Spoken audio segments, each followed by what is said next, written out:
¿Qué tal? Bienvenidos a un nuevo capítulo de Muy Machito, caja de herramientas para hombres que quieran entender, promover y disfrutar la equidad de género. Nuestro invitado hoy nos acompaña desde México, se llama Carlos Hernández Vázquez, es director, es guionista, es productor de cine y lo hemos invitado específicamente por su cortometraje El Grillo, que en 2023 fue nominado al premio Ariel en la categoría de ficción. ¿Qué tal, Carlos? Bienvenido a Muy Machito. ¿Qué tal? Muchas gracias por la invitación. Bueno, yo voy a decir muy poco sobre El Grillo porque quiero que seas tú mismo quien describa de qué se trata, pero si vemos la pantalla, en la pantalla digamos el póster del cortometraje, pues lo que vemos es un boxeador. Cuéntanos de qué se trata El Grillo. El Grillo es la historia de un joven boxeador que entrena junto con varios de sus compañeros en un gimnasio en un barrio bravo en la Ciudad de México. Y todo cambia cuando este joven boxeador es padre de familia y decide llevar a su pequeña bebé al gimnasio para cuidarla ahí, para estar con ella ahí. Y pues eso altera dramáticamente toda la dinámica dentro del gimnasio. ¿Por qué te interesó trabajar este tema desde lo que tú sabes hacer, que es cine? Mira, la realidad es que fue una circunstancia muy particular. Yo estaba desarrollando este proyecto empecé a desarrollar este proyecto a partir de que mi socia, Gabriela Gavica, acaba de ser mamá y justo estaban estas noticias en la Cámara de Diputados, si no me equivoco, de Brasil, donde una diputada había llevado a su bebé a las sesiones del Congreso y había como esta efervescencia de que había sido una victoria feminista llevar la bebé a estos espacios, ¿no? Cuando lo platicaba con mi socia, nos dimos cuenta de que realmente la victoria sería cuando un hombre llevara a su bebé al Congreso, ¿no? Porque ahí ves cómo la crianza se vuelve un tema compartido. Y fue a partir de este disparador que empecé a concebir un mundo masculino que se viera interrumpido por este tema. Uh-huh. A propósito de lo que dices, aquí en Colombia tuvimos el caso de un congresista, que de hecho es congresista actualmente, que lleva a su hija al Congreso porque, bueno, se turnan con la madre de la niña para poder hacerse cargo de los cuidados de la niña sin que cada uno afecte su trabajo. Entonces es muy interesante cómo se van abriendo esos espacios. Pero bueno, me gustaría entender y saber cómo creaste este mundo, ¿no? Esta atmósfera que obviamente escogiste, un deporte, el boxeo, que si bien hay mujeres boxeadoras y hay ligas de mujeres boxeadoras, pues sí es un deporte muy asociado a algo que no tiene nada que ver con la paternidad, con la maternidad, con el cuidado, con la niñez. ¿Cómo escogiste y cómo creaste esa atmósfera para que se viera lo más masculina posible? Pues la realidad es que escogí un grupo de chicos que entrenan para ser boxeadores profesionales. Eso dedican gran parte de su día, ¿no? Están desde las 4 de la mañana, 5 de la mañana entrenando. Em, y aunque quizás no es el coach verdadero el que aparece en la película, pues son gente que siempre los está asesorando con sparrings y otras situaciones. Entonces realmente primero fue escoger el grupo de boxeadores. Justo estábamos saliendo de la pandemia y ellos estaban entrenando la gran parte del tiempo al aire libre. Entonces los fui a buscar alguien me había hablado de ese grupo de boxeadores y los fui a buscar en un pequeño parque. Eh, y ahí los fui conociendo. Realmente es un grupo muy amplio. Estamos hablando de 12, 14 boxeadores jóvenes de entre 10 y 15 años. Eh, y hablando con ellos, pues expresé qué es lo que quería hacer, el sentido del proyecto. Y pues ellos fueron los que decidieron participar. Los que vemos son los que decidieron participar. Quiere decir que pues, la gran mayoría quizás no estuvo tan conectado con el proyecto y además fue muy interesante presentar el proyecto y ver cómo reaccionaban a ellos. Muchos me decían, claro que no, o sea, la bebé, si hay una bebé aquí, no debería estar el boxeador aquí, es ilógico, me decían algunos de ellos, ¿no? Y hubo gente que reaccionó un poquito con, con, con defensas muy claras acerca de representar el corto, ¿no? Y era como de digamos, sentirse agredidos, si se quiere, por la irrupción de un elemento, llamémoslo así, como es una bebé en un ambiente tan masculino, o era más bien como esta cosa de, no, una bebé no debe estar acá, nosotros no somos aptos para ella? ¿Cuál era la óptica? No, totalmente era un elemento disruptivo, ¿no? Era algo que no se imaginaban ellos que tenían que realizar, ¿no? Y es muy interesante también la actitud justo mm, de los hombres mayores, de los que ya tienen hijos, que en este caso era el coach y la persona que aparece em, em, como coach en el cortometraje. Ellos como que son los que abrían la conversación a una situación mucho más amplia ya como padres, de cómo es que debería de ser entendida la crianza, ¿no? Obviamente ambos ya tienen hijos, hijas mayores, pero creo que desde la perspectiva inicial que tenían los jóvenes era una situación muy disruptiva que no podían imaginarse, de que era algo que les correspondía, ¿no? Y sí, dentro de estas primeras pláticas, sin ensayar, de estas primeras conversaciones con el equipo, pues sí habían chicos que tenían eso muy, muy arraigado, ¿no? Como que no era una situación que les correspondía a ellos como hombres. Sí, de hecho en una parte del cortometraje alguno dice como, no, pues eso es cosa de viejas, ¿no? Como nosotros no tenemos nada que estar haciendo acá. Y yo a propósito de esto quisiera preguntarte cuál es tu reflexión sobre por qué, o sea, una mujer a los 20 y pico de años así no quiera tener hijos, o a los 18 años así no quiera tener hijos o no lo haya decidido, pues no sé, en general, no se aterra ante la posibilidad de, bueno, si tengo que preparar un alimento para dárselo a un ser vivo que lo necesita, o si tengo que cuidar de alguna manera, sea cambiar un pañal, limpiar, entretener, pues como que no es algo a lo que uno le oponga resistencia, ¿no? Sencillamente es algo más que uno puede hacer porque uno es un ser humano que está en el mundo y el mundo está lleno de esas cosas, de esos momentos o de esos retos, si se quiere. Para los hombres es como, ese no es un pedazo del mundo que nos toque a nosotros. Lo desarrollan luego con que en efecto tienen hijos y se dan cuenta de que sí lo pueden hacer, etcétera. Pero ¿qué reflexión haces tú de eso? ¿Qué viste o a qué te llevó el cortometraje como para decir por qué los hombres como que hasta cierta edad están mutilados de esa capacidad o deseo de cuidar? Pues mucho creo que tiene que ver con la educación. Y sobre todo creo que la educación o las cosas se aprenden cuando uno es pequeño con el ejemplo. Si uno viene de familias y de sociedades donde está acostumbrado a ver de que únicamente las mujeres están a cargo de los cuidados, y voy a decir cuidados porque puede ser ya sea un pequeño o de una persona mayor, eso lo replicas cuando eres adulto, ¿no? Y cambiar el chip es sumamente complicado y lo veo en estos chicos que tenían 14, 15 años, que seguramente, y de muchas de nuestras familias tradicionales en México y Latinoamérica, estoy seguro, ¿no? Donde las mujeres adquieren esa responsabilidad del cuidado de los otros. Y creo que el hecho de que no se comparte esas responsabilidades hace que se sigan replicando cuando uno es adulto. Mm.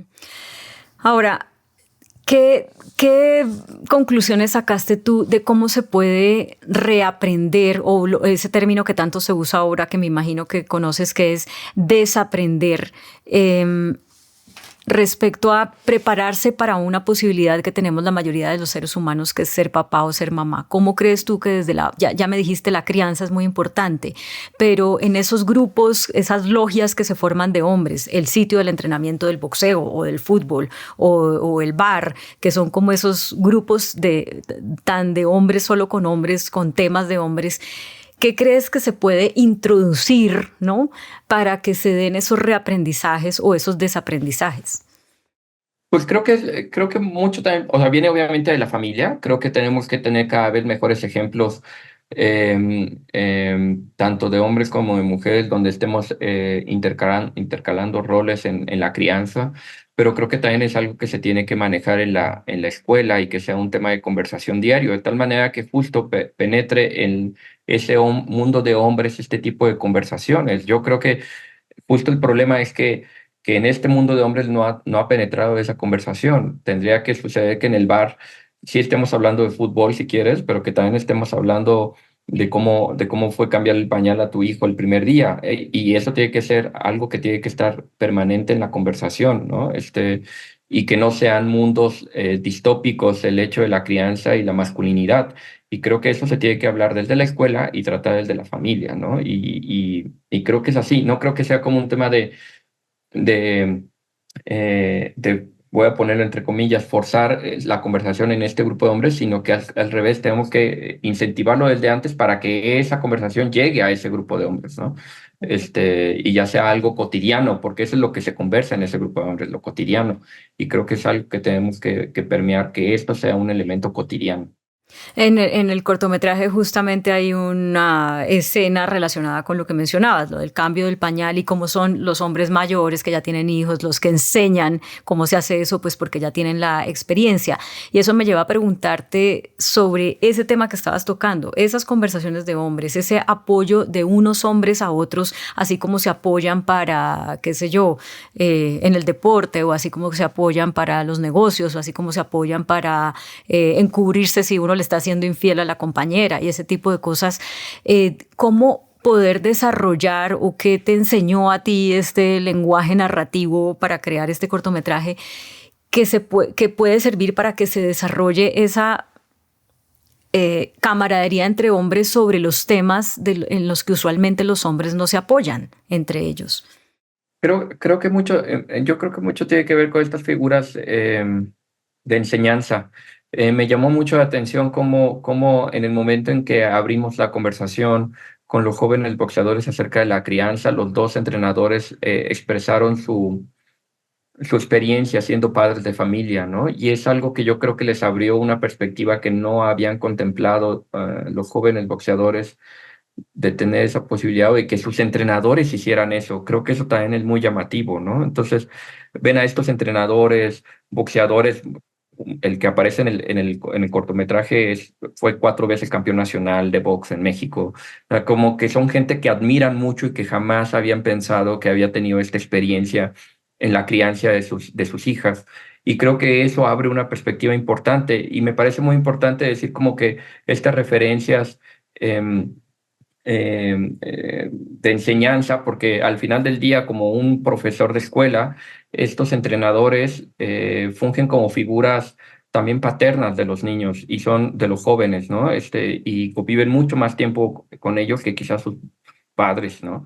Y creo que es a partir de incentivar ese diálogo desde ellos que tienen esa experiencia y ver que eso tenga un impacto en los jóvenes al momento de que escuchen esas experiencias de gente que ellos mismos admiran o que tienen cierta autoridad sobre ellos, también creo que va a ayudar mucho a abrir esa conversación y esa perspectiva.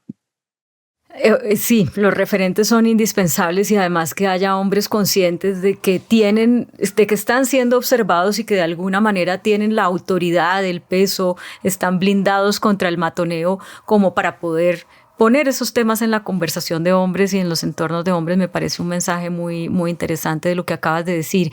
Carlos, para ir finalizando, el cortometraje se llama El Grillo. Bueno, el grillo es un insecto muy territorial, es un insecto que de golpe uno ve por ahí un grillo sin una parte de una pata y sigue. Es un poco como, no sé si el nombre tiene que ver con eso, ¿no? Ligar lo que es el grillo como insecto en su naturaleza con lo que es, digamos, el cuero duro de un boxeador que tiene que aguantar tantos golpes y seguir y ganarse la vida a punta de golpes y dar un mensaje como de, bueno, cómo somos menos grillos o cómo podemos, a pesar de ser grillos, exteriorizar o otras cosas y asumir otros roles. Sí, creo que es muy importante esa idea de poder asumir otros roles. Creo que hay algo que yo creo valdría la pena mencionar mucho, fíjate, ahora que estás hablando de eso. El crew, el equipo de filmación fue un 90-95% mujeres. Y entonces me acuerdo perfectamente el primer día que arrancamos el rodaje, que el protagonista voltea y me dijo Alan, me dijo, em, oye, pero esto no lo hacían hombres. Y para él fue un gran shock ver que todo el equipo, la gente que colocaba las luces, la fotógrafa, la gente que cargaba el equipo de sonido, eran chicas. Y eso creo que yo sí vi un cambio muy sustancial, sobre todo en él, que es el protagonista que tuvimos todo este viaje.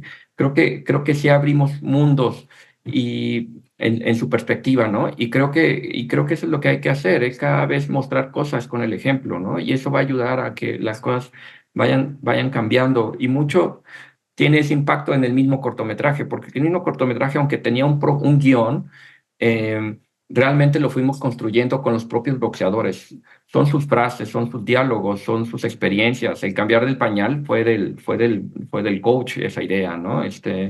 Entonces creo que así es que fuimos construyendo algo que a todos mediante el diálogo nos ayudó a entender un poco más lo que se estaba tratando, que era la crianza y un nuevo tipo de masculinidad. ¿Y tú qué le respondiste cuando él te dijo esto no lo hacían mujeres? Para mí era muy normal, ¿no? Entonces le dije, claro que sí, y desde hace mucho y son unas fregonas, ¿no? Unas chingonas, aquí se dice en México, ¿no? Entonces, para mí y que hay muchas, ¿no? Además, no es que sea dos o tres personitas que estén haciendo ese trabajo, siendo mujeres en la industria audiovisual, son muchas. Entonces, creo que cada vez van ganando más espacios y eso es importante y entender de que ambos géneros podemos hacer actividades que generalmente nos habían encasillado en que solo lo hacía uno, ¿no? Y eso es importante, em, abrir esa perspectiva. Bueno, maravilloso, muchísimas gracias. Y antes de despedirnos, ¿cómo te fue en el machistómetro? Me fue bien, creo que le dicen que está en el cielo, ¿no? Quedaste en el cielo. Bueno, quiero decirte que quedar en el cielo no quiere decir que no haya nada que mejorar en materia de machismo, sino que realmente pues ya hay un trabajo hecho que evidentemente con esto que has hecho, como lo del grillo, pues seguramente tienes un nivel de conciencia más desarrollado en este tema que el promedio de las personas. Pero muchas gracias por jugarlo y bueno, ¿qué te pareció? Pues muy interesante. De hecho, lo compartí con un par de amigos también, y amigas, para que lo visualizaran. Y creo que lo que tú dices es muy evidente, sí, también muy claro, muy preciso en la idea de que pues son construcciones sociales que traemos cargando desde muchos años y que la deconstrucción de eso va a llevar mucho tiempo y hay que ser muy pacientes para justo avanzar en ello y estar conscientes de que uno no ya llegó a una meta, ¿no? Creo que eso es importante y entender de que es un proceso y es un proceso que se tiene que ir construyendo en lo individual y en la sociedad en conjunto. Exacto, y cada situación de la vida implica un reto en aplicar eso que más fácil aprendemos teóricamente, porque llevarlo a la práctica siempre es un gran desafío. Carlos, muchísimas gracias, ha sido un gusto hablar contigo. De nuevo, gracias por hacer El Grillo y a ustedes, pues véanlo, disfrútenlo, piénsenlo, apropienlo, porque realmente es una herramienta que además es muy corta y que vale la pena para compartir en familia, en pareja, con los hijos, en fin. Muchas gracias, Carlos, hasta la próxima. Muchas gracias. Hasta luego. Adiós. Y a ustedes también muchas gracias por acompañarnos. Recuerden que se pueden poner al día con todos los capítulos de Muy Machito entrando a mi canal de YouTube, Claudia Palacios Oficial. Y también pueden jugar al machistómetro entrando a la página www.muymachito.co. Hasta la próxima.